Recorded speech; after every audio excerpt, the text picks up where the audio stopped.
فمن كان على أمر من أمور المسلمين فليتق الله فيهم.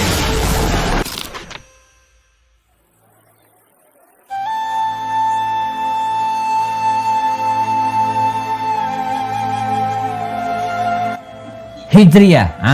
Ini ada hubungannya ya. Apakah hubungan antara hijriyah dengan hijrah? Ya. Nah, dinamakan dengan hijriyah karena dulu ya, ketika awal pertama kali ditetapkan penanggalan ini ya, para sahabat Nabi sempat bingung. Jadi di masa Nabi, di masa Rasulullah, saya mulai cerita ya, belum ada penahunan. Tanggal sih ada. Kalau nggak ada tanggal, gimana mereka puasa? Gimana puasa Ramadan ya? Gimana mau misalnya puasa Ayyamil Bid ya? Pada tanggal 13, 14, 15 ya. Gimana mau lebaran ya? Mesti ada tanggalnya ya. Jadi tanggalnya udah pakai, bulannya udah ada di masa Rasul, tapi tahunnya nggak ada. Tahun berapanya itu nggak ada, pokoknya muter aja.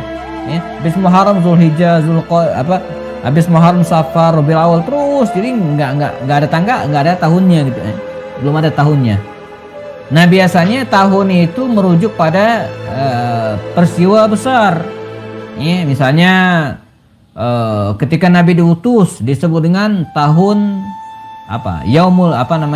tahun Bi'tsah, tahun diutusnya Rasul. Ya. Kemudian Nabi berduka ketika istrinya meninggal, pamannya wafat, maka ada yang menjuluki tahun itu dengan Amul Huzn, tahun duka cita. Ketika pasukan gajah ya, menyerang Makkah ya, maka tahun itu disebut dengan ya, Amul Fil ya, tahun gajah. Jadi begitulah ya. Kalau Mekah itu pernah banjir ya, mungkin disebut juga tahun banjir gitu ya. Nah jadi belum ada angkanya, nggak ada angkanya. Nah dikisahkan di masa Umar, teman-teman sekalian, di masa Umar bin Khattab radhiyallahu anhu, Umar bin Khattab ini kan yang menjadi khalifah setelah Nabi wafat. Ya, Nabi meninggal digantikan oleh Abu Bakar. Ya, 3 tahun kemudian Umar jadi khalifah. Nah Umar ini termasuk khalifah yang sering ngirim surat, ya, sering ngirim pesan. Dulu kan belum ada WhatsApp, maka pesannya lewat surat. Ya. Dikirim surat ke berbagai wilayah dan nggak ada tanggalnya. Nah sebagian sahabat Nabi itu protes, ya Umar, mbok ya kalau ngirim surat ada tanggalnya gitu loh. Sehingga kami tahu gitu ya, yang mana suratnya duluan, mana yang belakangan ya. Benar juga kata Umar.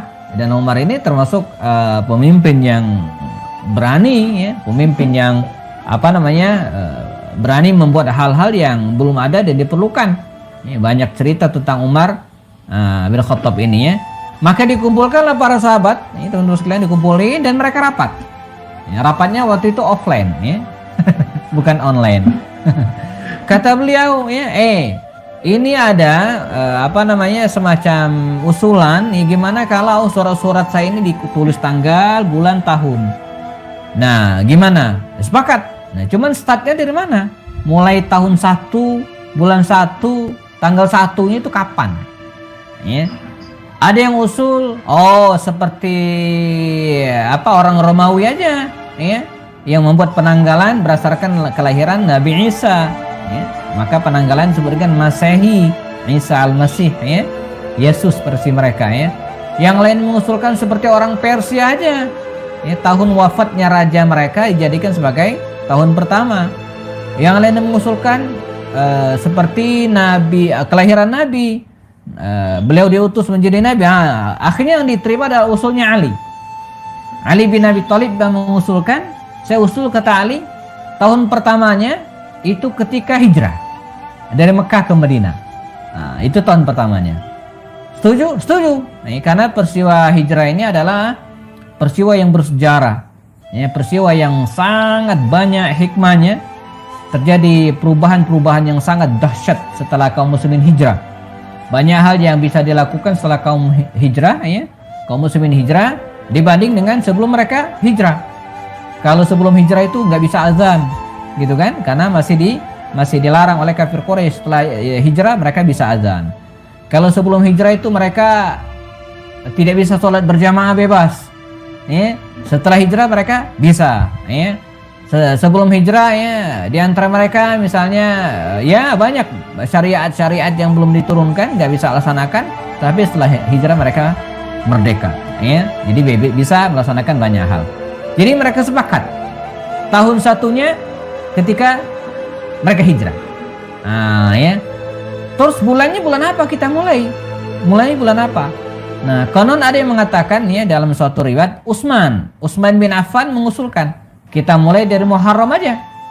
Nah, kan bulan haji nih, orang melaksanakan haji nih, ngumpul di Mekah ya, haji. Nah, setelah itu kan pulang, itu namanya awal kehidupan baru, awal musim baru. Begitu kira-kira ya. Oh, akhirnya sepakatlah mereka startnya hijrah dan bulannya Muharram. Nah, jadi awal bulannya bulan satunya Muharram, lalu kemudian Safar, Rabiul Awal, Rabiul Akhir, Jumadil Awal dan seterusnya. Sementara tahunnya ya adalah tahun hijrahnya Rasulullah dan kaum muslimin ke Mekah, dari Mekah ke Madinah Al-Munawwarah. Makanya kalau hari ini 1443 Hijriah itu artinya sudah berlalu 1443 tahun dari peristiwa hijrah, bukan dari lahirnya Rasulullah. Ya. Nah, jadi Nabi waktu itu ketika beliau usianya sekitar 53 tahun. Jadi kalau Nabi hidup hari ini, ya, usianya 1443 ditambah 53 kalau beliau masih hidup. Ya. Nah, dan sejak saat itu teman-teman sekalian, semua peristiwa patokannya adalah hijrah. Misalnya, kapan terjadi perang Uhud? 3 Hijrah. Artinya apa? 3 tahun setelah hijrah. Kapan terjadinya pembebasan Makkah, Fathu Makkah? 8 Hijriah. Mengapa? Karena terjadi 8 tahun setelah kaum muslimin hijrah. Kapan Nabi meninggal? Kapan Nabi meninggal? 11 Hijriah. Mengapa? Karena 11 tahun dari Hijriah. Ya. Kapan Indonesia merdeka? Ada ingat kapan Indonesia merdeka? Tanggal berapa? Bulan berapa? Tahun berapa? Ya, ada ingat? Coba tulis di chat. Ya. Ada ingat nggak? Tanggal berapa? Bulan berapa Indonesia merdeka? Ada ingat nggak? Tanggal? Ini belum ada yang nulis nih. Indonesia merdeka tanggal berapa? Silakan ditulis. Bukan 17 Agustus 1945 ya. Kalau itu kita udah tahu semua. Enggak usah ditulis. Ada yang nulis cepatan. Bagus. Yang saya maksud adalah hijriahnya. Kita kan lagi ngomong hijrah nih. Ya. Tanggal berapa Hijriah? Ya. Bulan apa Hijriah Indonesia merdeka? Mutia nulis 17 Ramadan. Yang lain? Yang lain? Ya, ada? Ada yang memberikan pendapat? 17 Ramadan. Tahunnya jangan lupa tahun berapa? Ya, ini pengetahuan baru bagi kita ya.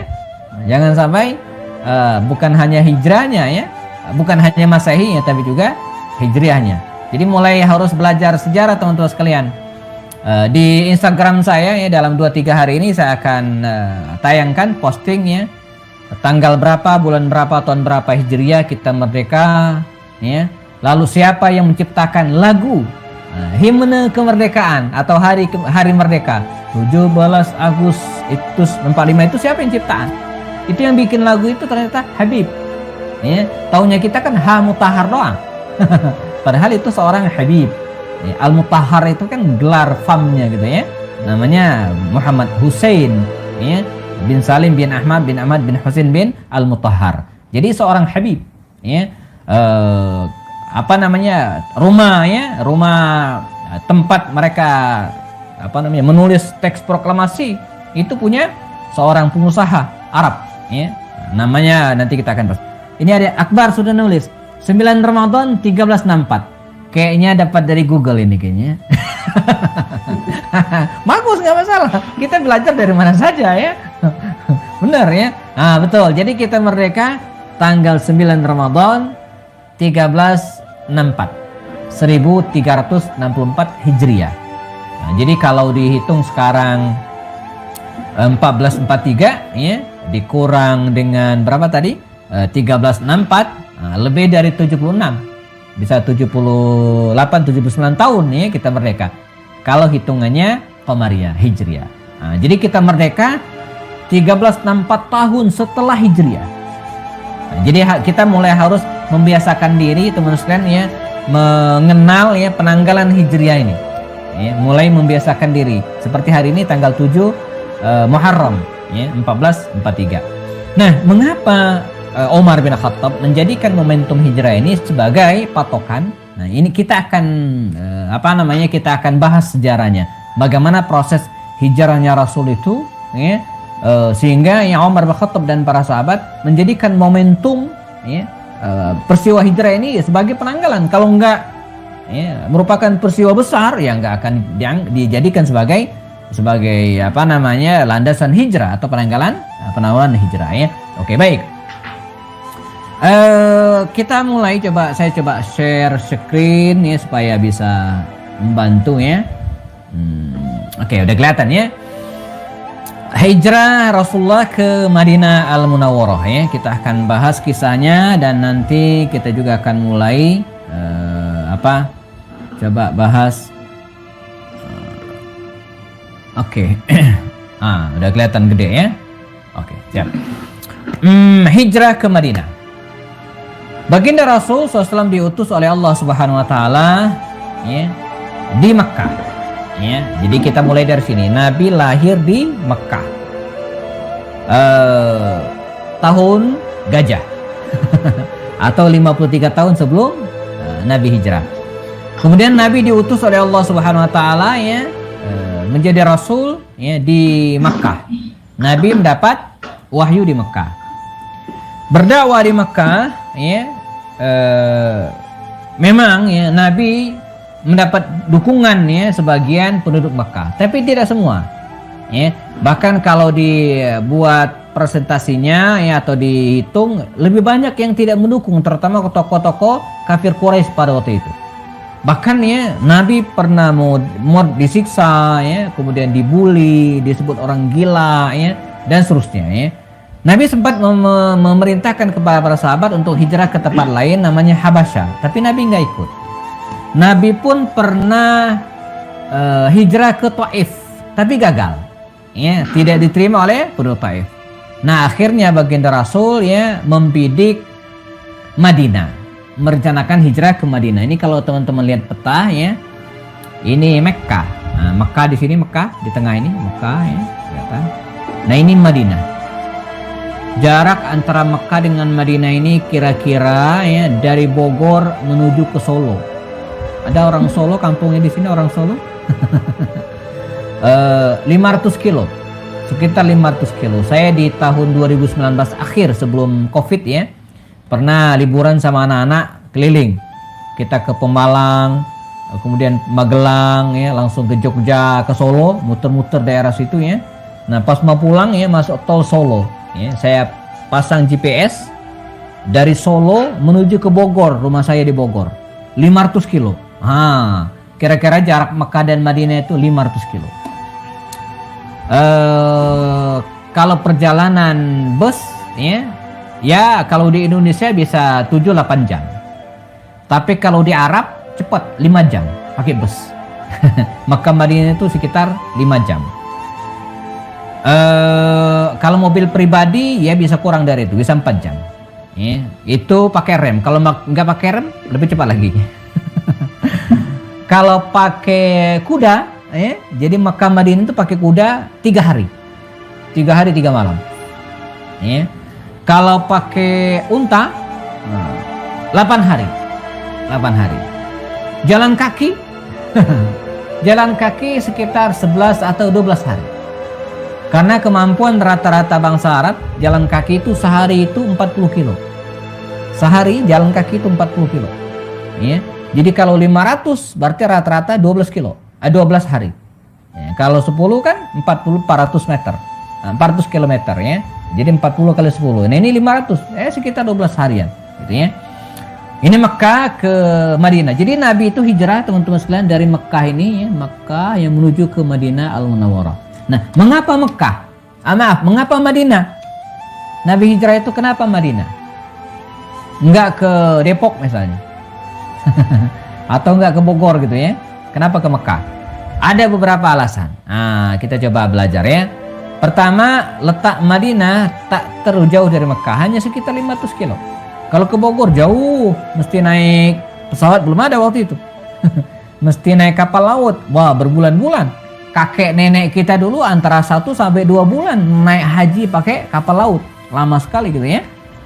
Kakek saya naik haji tahun 64, itu perjalanan ya bisa 2 bulanan menuju ke Makkah Al-Mukarramah untuk melaksanakan haji. Ini yang pertama, letaknya tidak terlalu jauh. Yang kedua teman-teman sekalian, posisi Madinah ini strategis sebagai lalu lintas bisnis.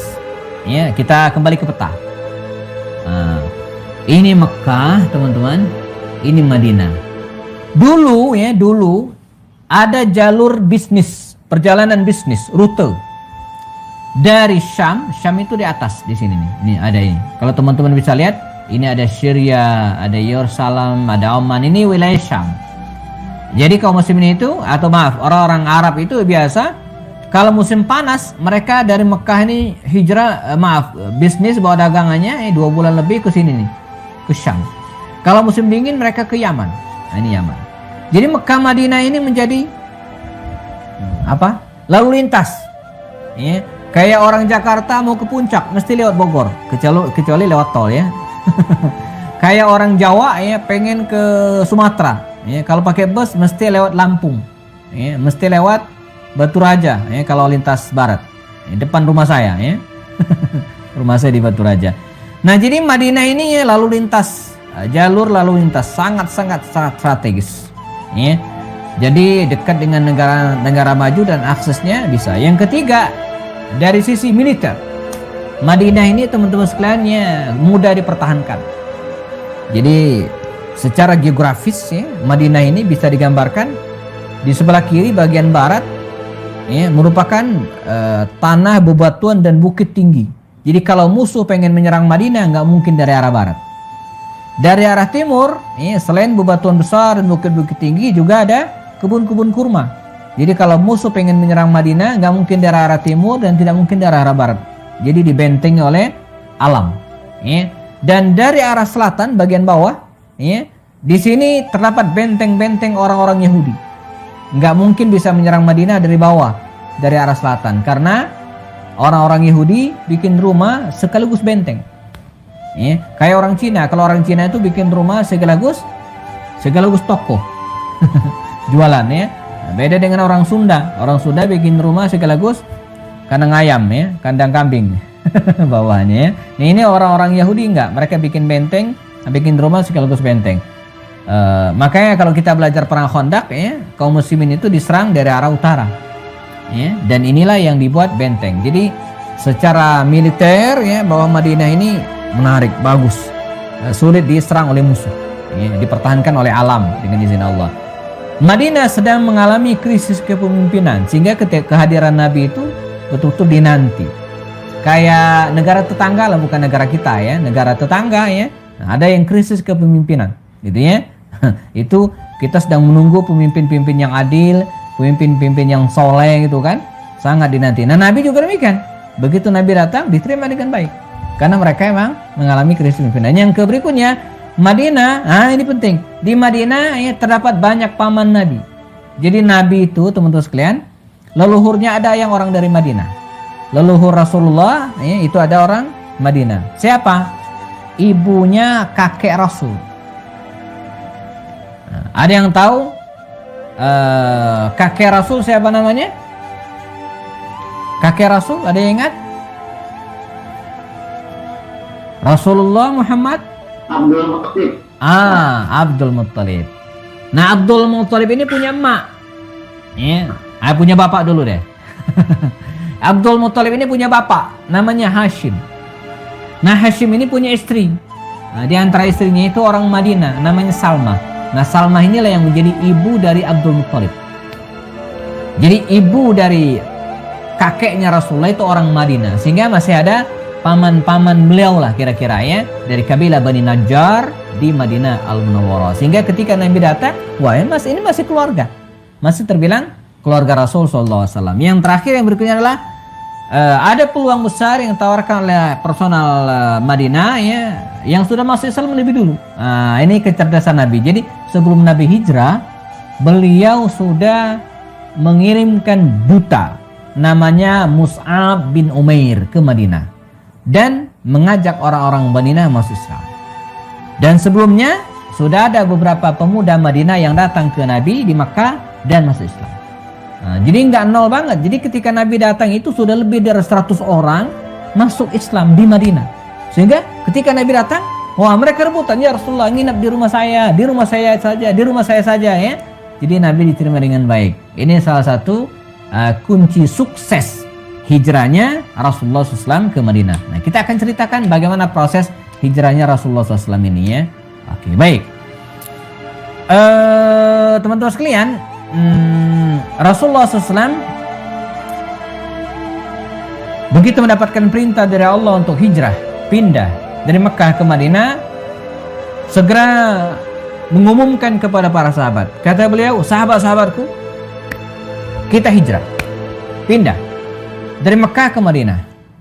Kata mereka, siapa aja Rasulullah? Semua hijrah. Tidak boleh ada yang tertinggal, kecuali yang berhalangan. Ya. Jadi selagi tidak ada yang menghalangi untuk hijrah, misalnya nggak ditahan, nggak dipenjara, misalnya nggak ada misi lain, pokoknya hijrah.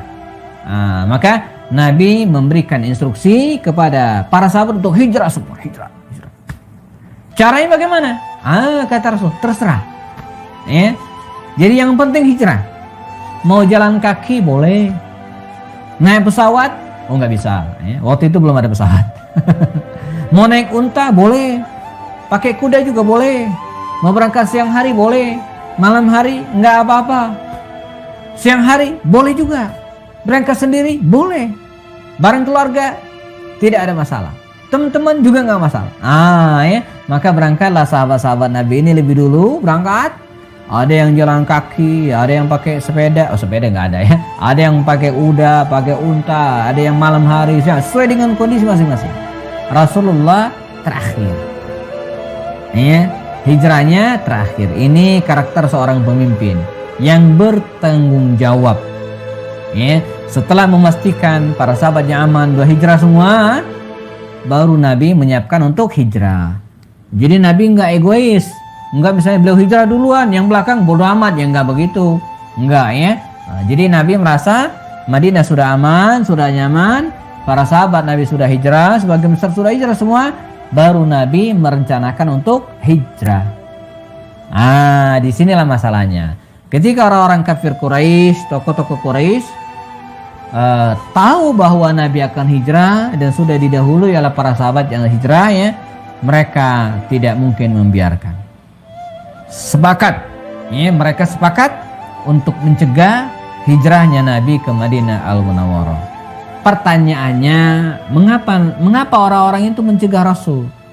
Ya, logikanya kan begini, Nabi itu dianggap orang yang yang mengganggu ibadah mereka, bikin ajaran baru. Ya, logika sederhananya ya kalau Nabi hijrah ya hijrah amat, bagus gitu kan. Tapi mereka enggak ingin membiarkan Nabi hijrah. Sebab mereka berpikir jauh ke depan. Kalau Nabi dibiarkan hijrah, maka dia akan membuat kekuatan di Madinah, ya, bikin pasukan, bahkan tidak menutup kemungkinan suatu saat akan menjadi musuh bagi mereka. Satu-satunya cara adalah menahan laju atau mencegah Nabi hijrah. Bagaimana caranya? Mereka rapat. Salah satu cara yang paling efektif mencegah hijrahnya Rasulullah adalah menangkapnya dan kemudian membunuhnya. Jadi Nabi sudah pengen dibunuh. Ya. Sebenarnya membunuh Rasulullah itu mungkin tidak begitu sulit, tapi akibatnya ini yang mereka pikirkan. Ya, jadi mereka nggak mau juga ngambil risiko terlalu tinggi. Oke, Nabi dibunuh, tapi setelah itu gimana? Ya, pasti keluarga Rasulullah, paman-paman beliau dari kabilah Bani Hashim, keluarga besar Nabi pasti akan menuntut. Wah, ini bisa kacau ya, apalagi Mekah, maaf, Ka'bah, Zamzam itu kan yang memegang kendali adalah Bani Hashim, keluarga Rasulullah. Bisa-bisa diboikot gitu kan, bisa pecah perang saudara.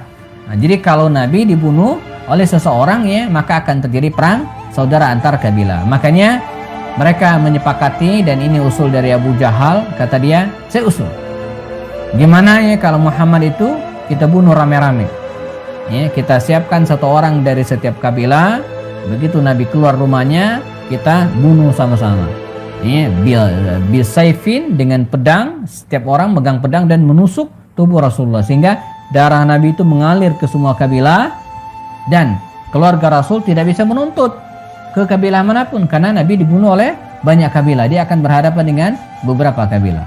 Nah, ini kayak ada maling motor yang dihakimi massa, semua orang gebukin, siapa kira-kira tanggung jawab? Ya paling Pak RT yang dipanggil ya.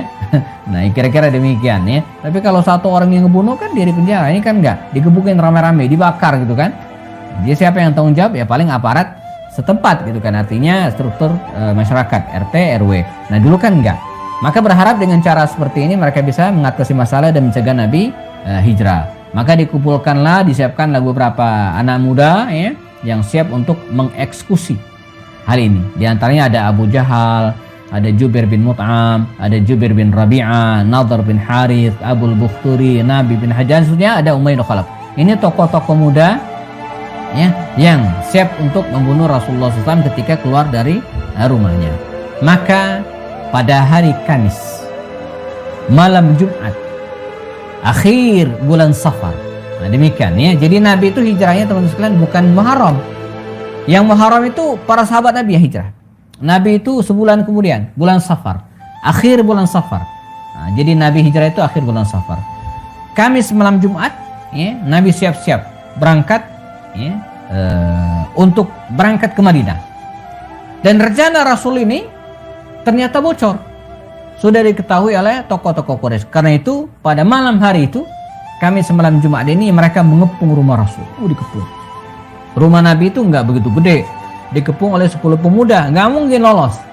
Ya, mereka pun mengepung rumah yang mulia Rasulullah SAW. Ya. Nah ini kalau teman-teman lihat di slide ada foto ya. Teman-teman fokus di bangunan, jangan fokus di foto orangnya ya, di bangunan ini. Ini foto ini tampil supaya menunjukkan bukti bahwa ini foto bukan diambil dari internet, tapi diambil oleh salah seorang jamaah saya ketika umroh. Nah, gambar apa ini? Ini gambar rumah Rasulullah dulu, enggak seperti ini. Ya. Nah sekarang di tempat kelahiran Rasul, di mana Nabi tinggal ya, sempat tinggal, dibikinkan rumah ya, dibangun rumah. Ini ada tulisan Maktabah Makkah Al-Mukarramah. Nah, diyakini Nabi itu lahir di sini, di tempat ini.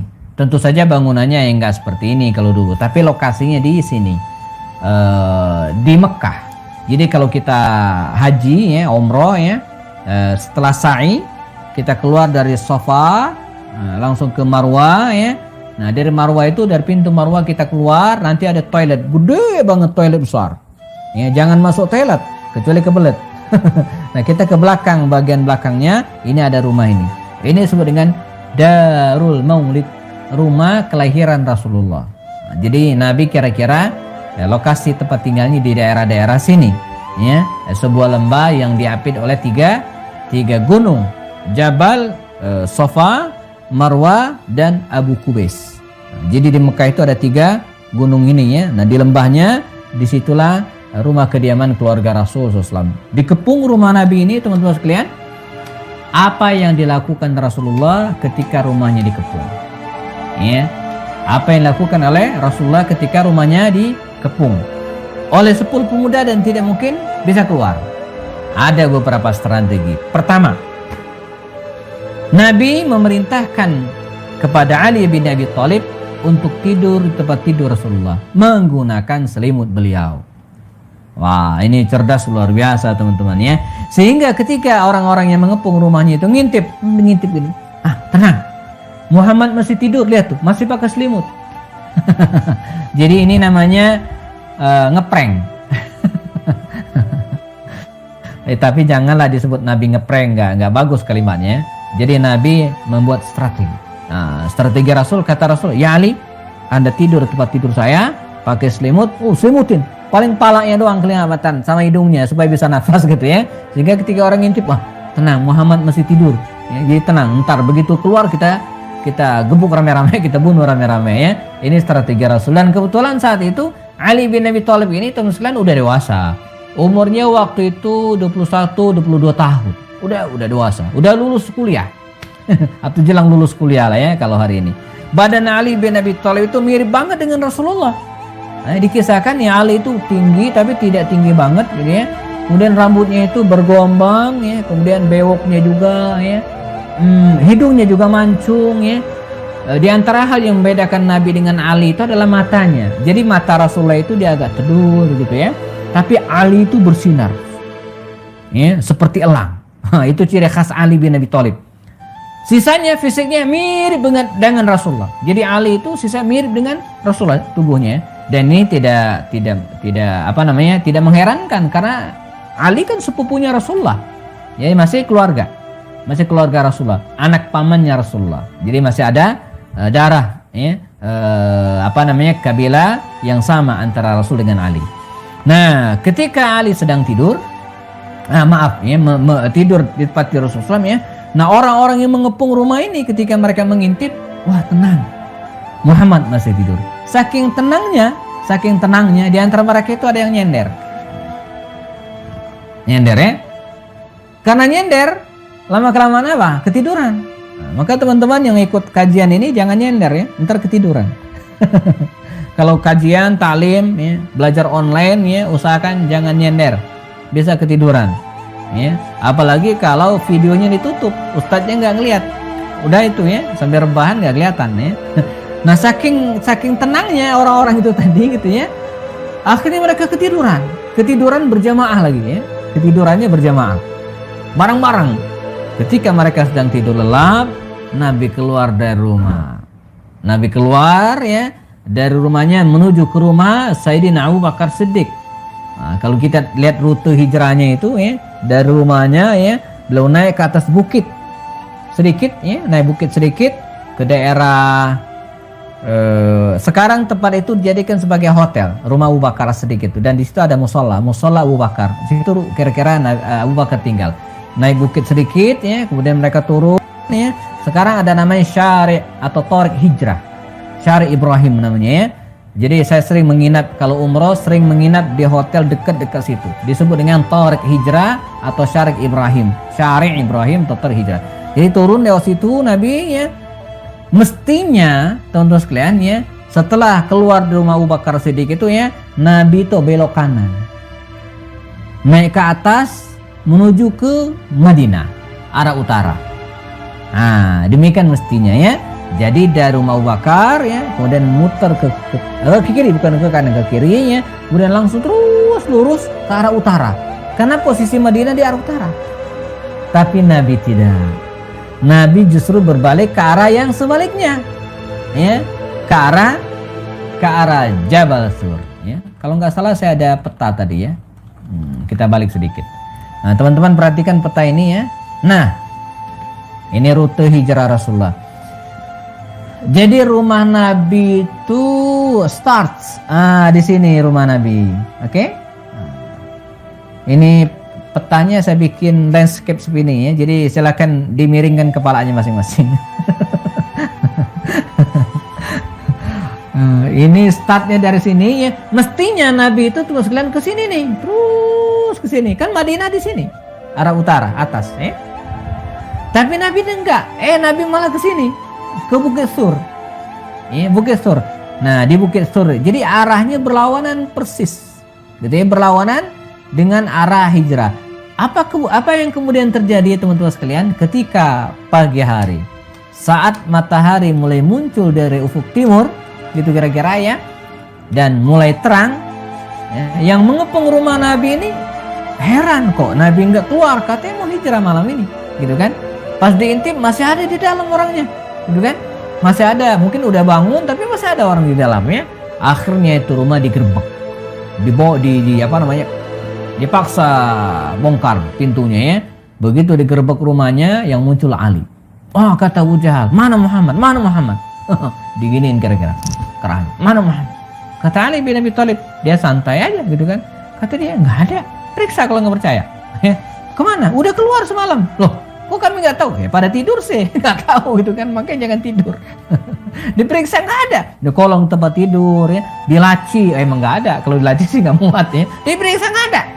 Jadi Nabi tidak ditemukan di rumahnya karena emang udah keluar. Dan mereka tahu Nabi itu hijrahnya kemana? Ke Madinah. Maka lari mereka buru-buru ngejar Nabi ke arah Madinah. Kata mereka kalau keluar yang tadi malam belum jauh ini.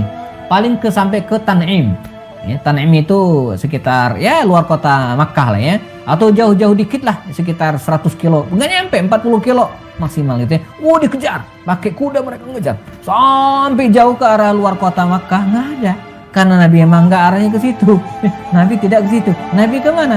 Nabi ke arah yang berlawanan. Ini cerdas. Ini salah satu bentuk kecerdasan Rasulullah. Nabi bersembunyi di gua Sur. Ya, berangkat Kamis malam Jumat, Sabtu, Ahad. 3 hari. Beliau menginap di gua Sur ini 3 hari. Selama 3 hari 3 malam. Ya, bersembunyi di gua ini, teman-teman sekalian, Nabi tidak kelaparan dan Nabi tidak kehausan. Kenapa? Bawa bekal? Ya enggak juga. Ya, kalaupun bawa bekal ya pasti sedikit bekalnya, enggak banyak ya. Nah, mengapa Nabi tidak kelaparan dan tidak kehausan? Karena beliau disuplai, diantarkan ya, makanan ya, bukan oleh Grab Food atau Ojek Food, enggak. Waktu itu belum ada.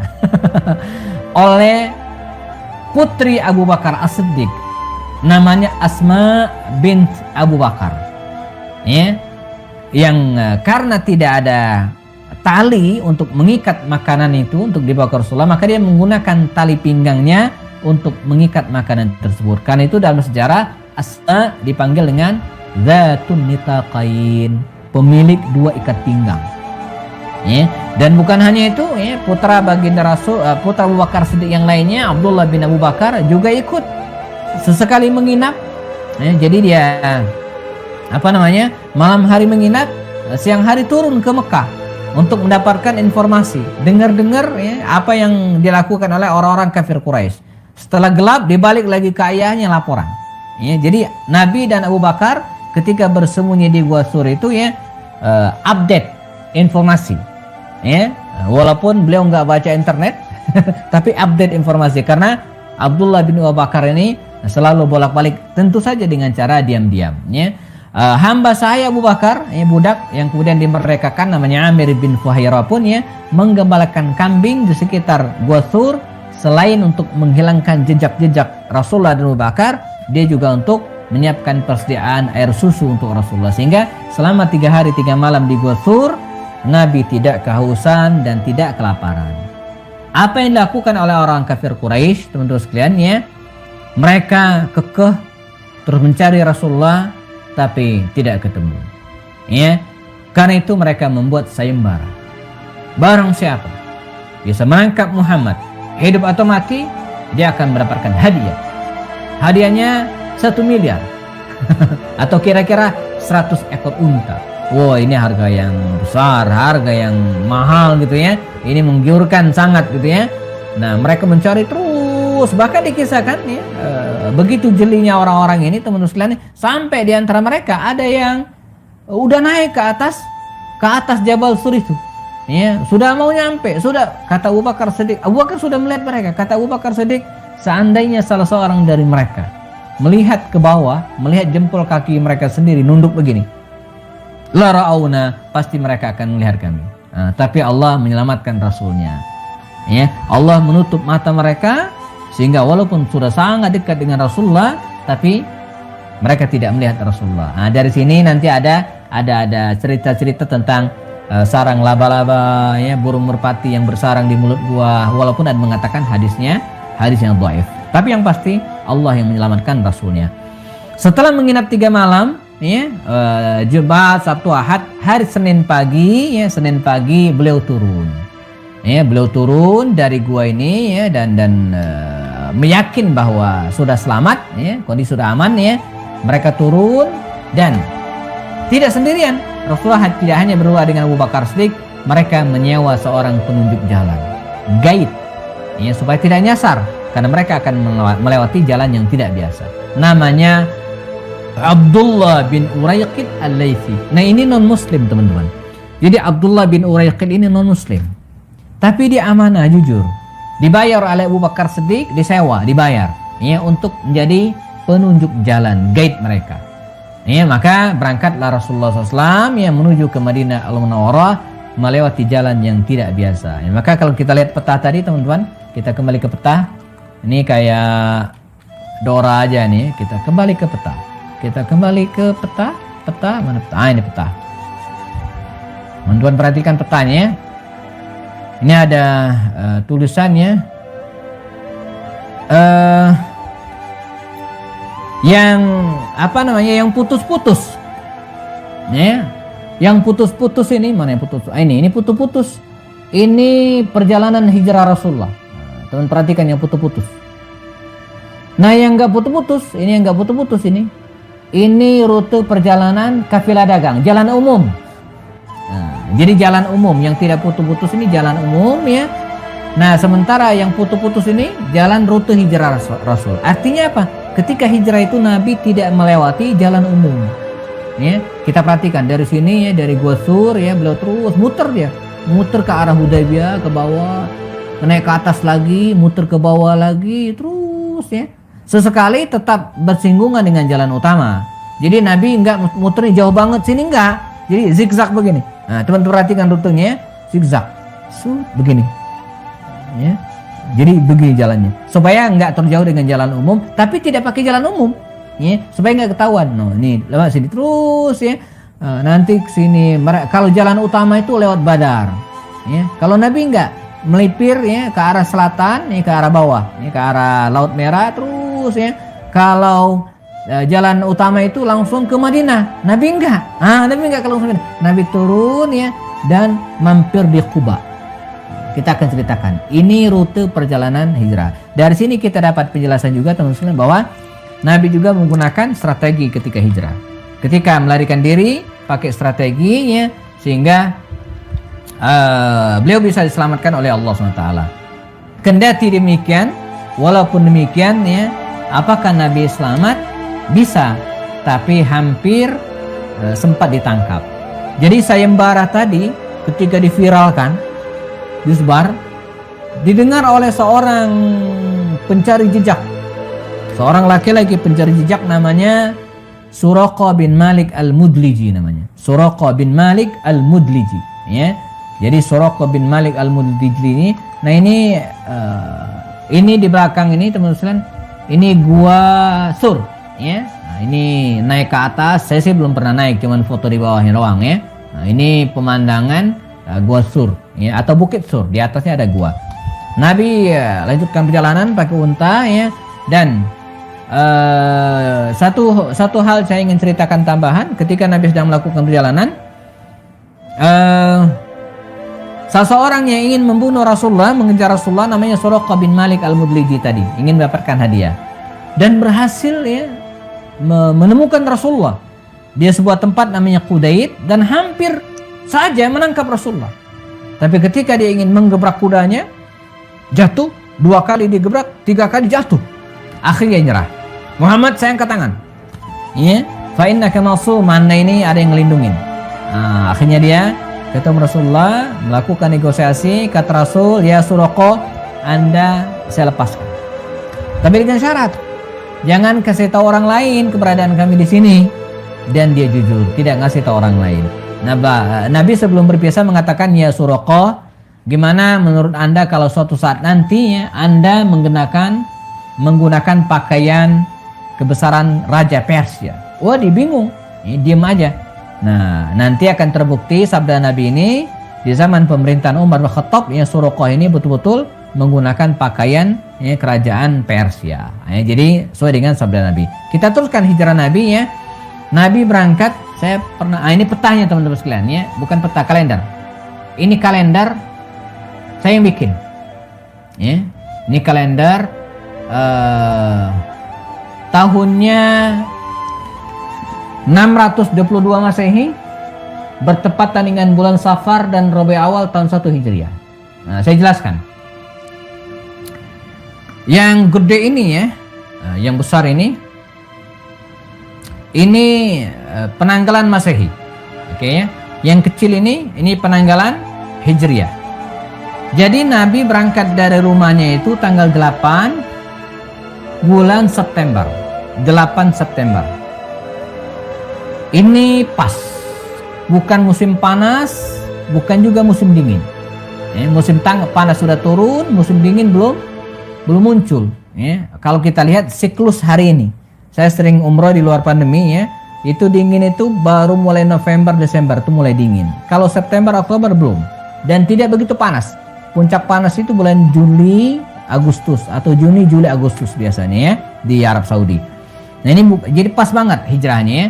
Jadi dia turun dari Gua Sur tadi tanggal 8 bulan September bertepatan dengan tanggal 27 bulan Safar. Nah, 27 Safar.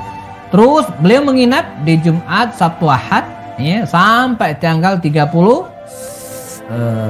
Safar. Tanggal 1 Rabiul Awal. Ini 1 Rabiul Awal atau 12 September ya, beliau berangkat menuju ke Madinah. Dari sini jalan tanggal 2, tanggal 3, 4, 5, 6, 7, tanggal 8 nih, tanggal 8 ini, 8 awal beliau sampai di Quba. Ya, sampai di Quba ya, menginap 3 hari di Quba ya, 9, 10, 11, tanggal 12 Rabiul Awal beliau masuk ke Madinah Al-Munawwarah. Nah, ini apa namanya?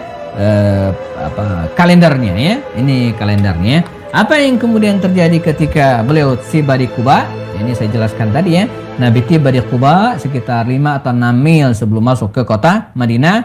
Nabi tinggal di rumah Kulsum bin Al-Hadam ya, seorang sahabat yang ada di Quba, dan tinggal di sini istirahat 4 hari. Senin, Selasa, Rabu, Kamis. Kalau dihitung Seninnya, disinilah Nabi mendirikan Masjid Quba. Sampai sekarang masjidnya masih ada. Dan pada hari Jumat pagi beliau menuju ke Madinah Al-Munawwarah, dan ketika tiba waktu salat zuhur, Nabi istirahat di perkampungan Bani Salim namanya, dan melaksanakan sholat Jumat pertama bersama sekitar 100 orang.